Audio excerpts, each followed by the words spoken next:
ಅನುದಿನದ ಆಹಾರ ಮೇ 19 ಮಂಗಳವಾರ. ದೇವರು ನಿಮ್ಮನ್ನು ಮುನ್ನಡೆಸುವನು. ಯೆಶಾಯ 58:11 ವಚನ. ಯೆಹೋವನು ನಿಮ್ಮನ್ನು ನಿತ್ಯವೂ ನಡೆಸುತ್ತಾ ಮರುಭೂಮಿಯಲ್ಲಿಯೂ ನಿಮ್ಮ ಆತ್ಮವನ್ನ ತೃಪ್ತಿಗೊಳಿಸಿ ನಿಮ್ಮ ಎಲುಬುಗಳನ್ನು ಸಸಾರ ಮಾಡುವನು.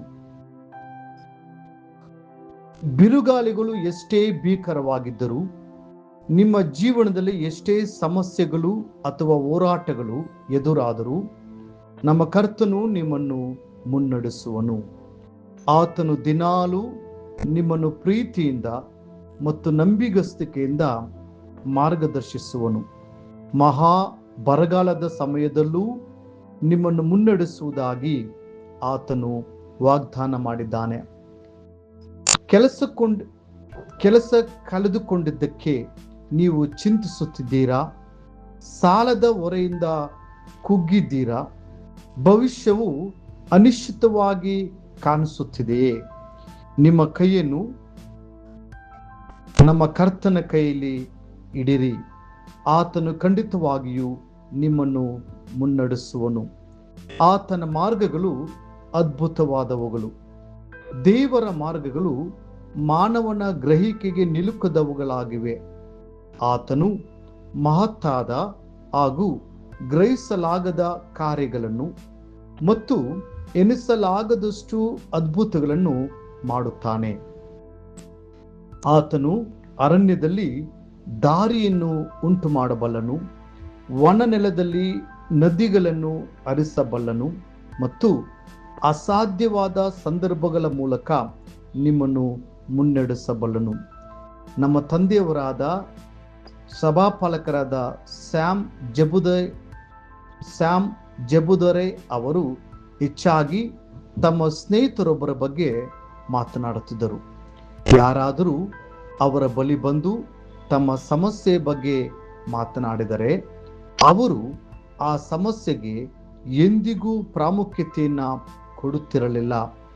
ಬದಲಿಗೆ ಬಹು ಸರಳವಾಗಿ ಹೀಗೆ ಹೇಳುತ್ತಿದ್ದರು: ನೀವು ಚಿಂತಿಸಬೇಡಿರಿ, ಕರ್ತನು ನಿಮ್ಮನ್ನು ಮುನ್ನಡೆಸುವನು. ಮರವನ್ನ ನೆಟ್ಟವನು ಅದಕ್ಕೆ ನೀರು ಉಣಿಸಿಯೇ ಉಣಿಸುತ್ತಾನೆ. ಹಾಗೆಯೇ ನಿಮ್ಮನ್ನು ಸೃಷ್ಟಿಸಿದ ದೇವರು ಬಹು ಖಂಡಿತವಾಗಿಯೂ ನಿಮ್ಮನ್ನು ಮುನ್ನಡೆಸುವನು ಮತ್ತು ಮಾರ್ಗದರ್ಶಿಸುವನು. ತಾವೇ ಸಮಸ್ಯೆಗಳಿಂದ ಬಳಲುತ್ತಿದ್ದಾಗಲೂ ಅವರು ಹೀಗೆ ಪ್ರತಿಕ್ರಿಯಿಸುತ್ತಿದ್ದರು: ದೇವರಿಗೆ 1000 ಕೃತಜ್ಞತೆಗಳನ್ನ ಅರ್ಪಿಸಿ, ಆಗ ದೇವರು ಎಲ್ಲವನ್ನ ನೋಡಿಕೊಳ್ಳುವನು. ಅವರೇ ತೀವ್ರ ಅನಾರೋಗ್ಯಕ್ಕೆ ಒಳಗಾದಾಗ ದೇವರು ಅವರನ್ನು ಗುಣಪಡಿಸಿ ಅವರ ಜೀವಿತಾವಧಿಯನ್ನು 15 ವರ್ಷಗಳ ಕಾಲ ವಿಸ್ತರಿಸಿದನು. ದೇವರು ನಿಜವಾಗಿಯೂ ತನ್ನ ಜನರನ್ನು ಮುನ್ನಡೆಸುತ್ತಾನೆ ಎಂಬುದಕ್ಕೆ ಅವರ ಜೀವನವೇ ಒಂದು ದೊಡ್ಡ ಸಾಕ್ಷಿಯಾಯಿತು. ಗಡಿಯಾರದ ಬಗ್ಗೆ ಯೋಚಿಸಿ. ಅದು ಮುಂಬರುವ ನಿಮಿಷಗಳು, ಗಂಟೆಗಳು, ದಿನಗಳು, ತಿಂಗಳುಗಳು ಅಥವಾ ವರ್ಷಗಳ ತನ್ನ ಎಲ್ಲ ಚಲನೆಗಳನ್ನು ಒಟ್ಟಿಗೆ ಲೆಕ್ಕ ಹಾಕಲು ಪ್ರಯತ್ನಿಸಿದರೆ ಅದು ಕಷ್ಟವಾಗುತ್ತದೆ. ಆದರೆ ಸತ್ಯವು ತುಂಬ ಸರಳವಾಗಿದೆ. ಅದಕ್ಕೆ ಕೇವಲ 1 ಸೆಕೆಂಡಿನ ಚಲನೆಗೆ ಬೇಕಾಗುವಷ್ಟು ಶಕ್ತಿ ಮಾತ್ರ ಪ್ರತಿ ಬಾರಿ ಅಗತ್ಯವಿರುತ್ತದೆ. ಅದೇ ರೀತಿ ಇಡೀ ಭವಿಷ್ಯತ್ತನ್ನು ಎದುರಿಸಲು ನಮಗೆ ಒಂದೇ ಬಾರಿ ಶಕ್ತಿಯ ಅಗತ್ಯವಿಲ್ಲ. ದೇವರು ಹಂತವಾಗಿ ಕೃಪೆಯನ್ನ ನೀಡುತ್ತಾನೆ. ನಾಳೆಯ ಬಗ್ಗೆ ನೀವು ಚಿಂತಿಸಬೇಡಿರಿ. ಪ್ರತಿ ದಿನವೂ ತನ್ನದೇ ಆದ ಕೃಪೆಯ ಅಳತೆಯನ್ನು ಹೊಂದಿರುತ್ತದೆ. ಕಷ್ಟ ದಿನಗಳಲ್ಲಿ ಆತನು ನಿಮ್ಮನ್ನು ಹಸಿರುಗಾವಲುಗಳಿಗೆ ನಡೆಸುವನು ಮತ್ತು ವಿಶ್ರಾಂತಿಕರವಾದ ನೀರುಗಳ ಬಳಿಗೆ ನಿಮ್ಮನ್ನು ಕರೆದೊಯ್ಯುವನು.